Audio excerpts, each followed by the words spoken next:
అమరావతి కేంద్రంగా మంత్రి లోకేష్ మాట్లాడుతున్నారు. ఇప్పుడు లైవ్ చూద్దాం.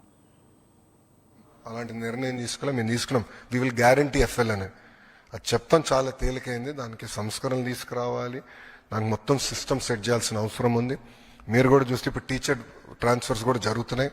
నేను ఆన్లైన్ మెకానిజం పెట్టాలనుకున్నా, ఉపాధ్యాయులందరూ లేదు మాన్యువల్ పెడితే బాగుంటుందని కోరుతాం జరిగింది.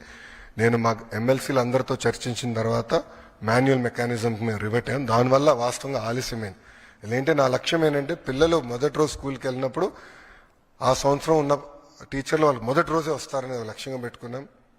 కానీ అది సాధించలేకపోయా. దానివల్ల నేను చాలా బాధపడుతున్నా.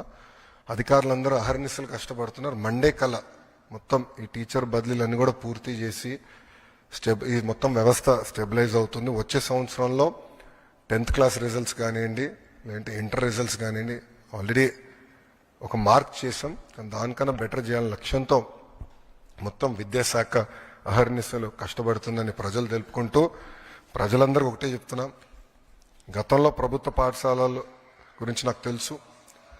కరెక్ట్గా డేటా లేదు, ఎంతమంది పిల్లలు చదువుతున్నారో తెలియని పరిస్థితి, అడుగడుగున ఇబ్బంది పడే పరిస్థితి ఉండేది.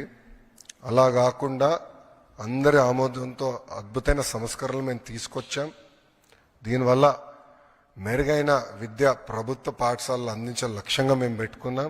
సో తల్లిదండ్రులు అందరూ కూడా కోరుతున్నాను, ప్రభుత్వ పాఠశాలలో మీ పిల్లల్ని చేర్చండి.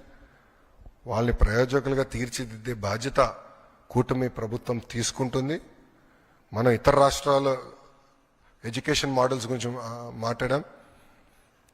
1 year ఇవ్వండి, ఆంధ్ర మోడల్ ఆఫ్ ఎడ్యుకేషన్ ఏంటో చూపిస్తాం.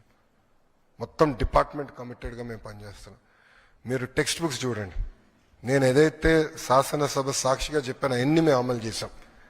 మా ఎవ్వరు ఫోటోలు, గౌరవ ముఖ్యమంత్రి గారి దగ్గర నుంచి మా ఎవ్వరు ఫోటోలు ఆ టెక్స్ట్ బుక్స్లో లేవు. నో ఫార్వర్డ్స్ ఏమి లేవు. బ్యాగ్ బరువు తగ్గించదని కూడా ఏకంగా అన్ని సబ్జెక్ట్స్ కలిపి ఎప్పుడు ఏ సబ్జెక్ట్ అందించాలో అట్లా అందిస్తున్నాం.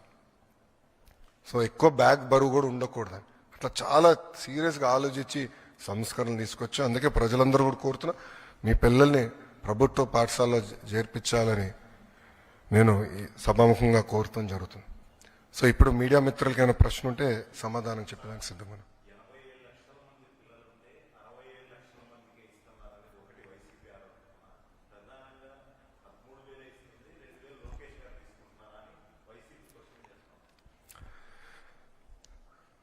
నేను చూశాను, ప్రతిపక్షంలో ఉన్న పార్టీ నాపైన తీరని ఆరోపణ చేసింది.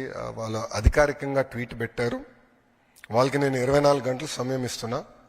2,000 రూపాయలు నా బ్యాంక్ అకౌంట్కి వచ్చింది, నా జోబులోకి వచ్చిందని వాళ్ళు అంటున్నారు కనుక నిరూపించండి, లేదంటే ఆ స్టేట్మెంట్ విత్డ్రా